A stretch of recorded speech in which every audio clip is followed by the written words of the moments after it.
సరే నువ్వు ఇప్పుడు మీరు గ్రౌండ్లో ఒక కామన్ పీపుల్గా కామన్ ఏరియాస్కి మింగిల్ అవ్వడానికి వెళ్తూ ఉంటారు, వెళ్ళాను అని చెప్పేసి అంటాను. నాకు తెలిసి నేను వెళ్ళేది ఒక కడప టౌనే కాకుండా కడపలో ఉన్నటువంటి 10 నియోజకవర్గాల్లో ప్రతి ప్రాంతాన్ని కూడా ఈ 10 సంవత్సరాల్లో తిరిగారని చెప్పేసి, ముఖ్యంగా ఈ 4 సంవత్సరాలు ఇంకా పెద్ద ఎత్తున సర్వీస్ యాక్టివిటీస్, అవును, మెడికల్ క్యాంప్స్ ద్వారా నేను చాలా తిరిగాను. ఎట్లుంది పరిస్థితి రాజకీయంగా అక్కడ డెవలప్మెంట్ ఎలా ఉంది? నేను గతంలో కూడా అడిగాను మేము 2 సంవత్సరాల కిందట. ఈ 2 సంవత్సరాలు ఇంకా ఏమైనా మెరుగుపడ్డదా? అక్కడ పీపుల్ ఎలా ఉన్నారండి? డెవలప్మెంట్ అనేది ఏం లేదండి. నేను ఒకటి చెప్తున్నానండి, ఎప్పుడు ఒకరే ఫాలో అవుతారు రాజకీయ వాళ్ళందరూ ఒకటే. హిట్లర్ కథ ఉంది కదా, కోడికలన్నీ పీకేసి సిద్ధార్థ రెడ్డి గారి స్టోరీ చెప్తారా? ఎవరు Siddharth Reddy garu? I have no idea. Siddharth Reddy garu తెలియదా? దేని గురించి? బైరెడ్డి సిద్ధార్థ రెడ్డి గారు. బైరెడ్డి గారిదా? అలా కాదు, అలా ఉంది బయట సొసైటీ అంతా.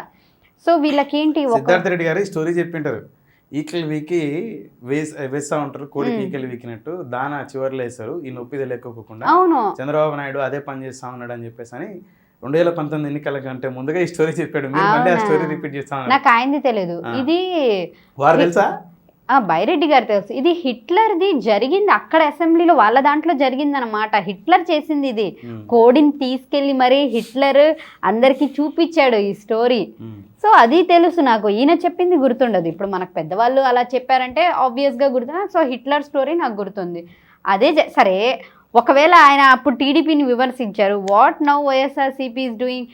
ఇన్ని రోజులు రాని డిఎస్సివి ఎగ్జామ్స్వి ఇప్పుడే కదా రిలీజ్ చేసినవి, ఇదేంటి మరి ఇన్ని రోజులు రిలీజ్ చేయలేదు కదా, దీన్ని ఏమనుకోవాలి మనం? 1956లో ఉమ్మడి ఆంధ్రప్రదేశ్ ఏర్పడితే 2019 వారు ముఖ్యమంత్రి అయిన నాటి వరకు ఏ ముఖ్యమంత్రి కూడా ఇంక్లూడింగ్ వాళ్ళ ఫాదర్ భర్తీ చేయనటువంటి ప్రభుత్వ ఉద్యోగాలను భర్తీ చేయడం జరిగింది జగన్మోహన్ రెడ్డి గారు. సచివాలయం ప్రభుత్వ ఉద్యోగాలు చెప్పండి చెప్పండి చెప్పండి. ప్రభుత్వ ఉద్యోగాలను పెద్ద ఎత్తున భర్తీ చేయడం జరిగింది గతంలో ఏ ముఖ్యమంత్రి చేయనంత అని చెప్పేసి. ఏ ప్రభుత్వ ఉద్యోగాలండి? సచివాలయం. అవి ప్రభుత్వ ఉద్యోగాలా? 5,000 జీతాలకి డిగ్రీ చదువుకుని, డిగ్రీ 23,000 రూపాయలు జీతం అండి సచివాలయం ఉద్యోగస్తుడికి. ఇప్పుడు 15,000 మొదటగా. ఎప్పటి నుంచి? ఐ థింక్ లాస్ట్ ఇయర్ నుంచి.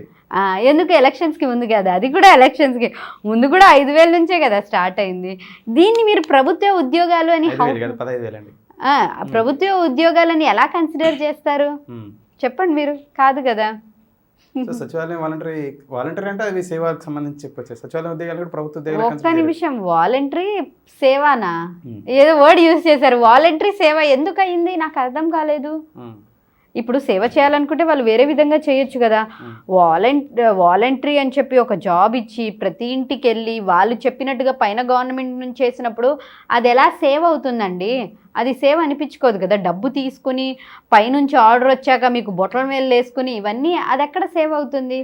అదే చెప్తాను, 5,000 జాబులు ఇవ్వడం అంటే, సృష్టించడం అంటే, he did that right thing. ఏదో సరే ఏమీ రానోళ్ళకి ఇంట్లో కూర్చున్న వాళ్ళకి అదైనా వస్తుంది. ఇవన్నీ ఎందుకు చేసుకున్నారు? లాస్ట్లో ప్లాన్కి వీళ్ళందరినీ ఒక ఆర్మీలా తయారు చేసుకుని ఓటర్ బ్యాంక్ కోసం చేసుకునేవి ఇవన్నీ. మీరు సచివాలయ వ్యవస్థ వాలంటరీ వ్యవస్థ మీద మీ అభిప్రాయం ఏంటి? వాళ్ళు పాపం సిన్సియర్గా ఏదో ఒకటి, మనకి ఒక గవర్నమెంట్ జాబ్ ఉంది కదా చెయ్యాలి మనం ఏదో అనుకుని వచ్చారు. బట్ దీన్ని వీళ్ళు వేరే విధంగా ఉపయోగించుకోవాలి అనుకున్నారు అంతే.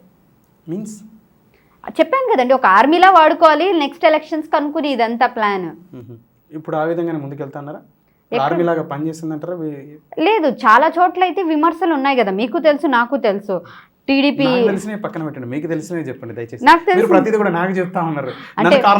మీరు ఏపీయే కదండి, ఏపీలో మీకు తెలుసు కదా. ఇప్పుడు మీరు కామన్ ఏరియాలకు వెళ్ళి కామన్ పీపుల్కి వెళ్ళి తర్వాత మీరు క్లినిక్ నుంచి ప్రతిరోజు మింగిలైనంత నేను కాదు కదా, యాజ్ అ మీడియా పర్సన్ గా లేకపోతే ఇంకొక ప్రొఫెషన్ లో ఉంటూ నేనేదో కొన్ని వరకు వాళ్ళు చేయగలిగారు. బట్ నేనైతే కొన్ని ఐఎమ్ నాట్ సాటిస్ఫైడ్. బియ్యం కోసం వెహికల్స్ మళ్ళీ పెట్టి ఇంటి వరకు రావడం ఇవన్నీ waste of time, waste of things అండి బాబు. సో కొన్ని యూజ్లెస్ థింగ్స్ చాలా వేల కోట్ల రూపాయలు వాలంటరీ వ్యవస్థ కోసం, సచివాలయ వ్యవస్థ కోసం ఖర్చు చేయడం జరిగింది 5 సంవత్సరాలు. దానికి తగ్గట్టు ప్రజలకు సేవలు అందలేదంటారా? 50-50 మెకానిజం, 50-50, నాట్ కంప్లీట్లీ 50-50 అని నేను చెప్పగలను అంతే. కొంతమందికి అందాయి, కొంతమందికి కాదండి. ఇప్పుడు అంత ధనం వెచ్చించినప్పుడు వారి కోసం వారి నుంచి ప్రజలకు అంత పెద్ద ఎత్తున సేవలు అందాయా అని అడుగుతాను. ఇప్పుడు నేను వాలంటీర్స్ని ఇక్కడ కించపరచాలనుకోవట్లేదు. నేను వాళ్ళు ఎందుకంటే వ్యవస్థ గురించి మాట్లాడుతాను, ఒక వ్యక్తి వాళ్ళు ఒక గురించి మంచి ఉద్దేశంతో జాబ్ చేయాలి అని ఇది చేసుకున్నారు. కానీ వీళ్ళు ఏం చేశారు మధ్యలో వైఎస్ఆర్సీపీ పనుల కోసం వెనకాల ఎమ్మెల్యేస్ కోసం తిరగడానికి గడప గడప దాంట్లో చాలామంది వాలంటీర్స్ ఇళ్ళకి వెళ్ళడము, సో ఇన్ఫర్మేషన్స్ ఇవ్వడాలు, వైఎస్ఆర్సీపీకి యాంటీ ఎవరు ఇలాంటి, సో అలాంటి చాలా మిస్లీడింగ్స్ కూడా జరిగాయి కదా.